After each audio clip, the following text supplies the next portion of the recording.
Alright, so we have a 2008 Mercedes CLK 550 custom tweeter pods.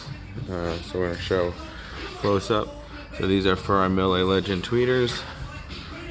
Pods are all painted. They use a magnetic mounting system, so no special tools needed to take them apart. We did an 8-inch woofer behind the factory grill down there, so it's a Prima 8-inch driver. We have the new Alpine Halo, is showing the CarPlay feature for Apple. We added a custom backup camera, so you can see it looks like it's stock, but that is our backup camera that we added. But looks like it is a fully updated 2008 vehicle. The Halo looks beautiful in there. So this is the view of the passenger tweeter pod. So I'll open the door. I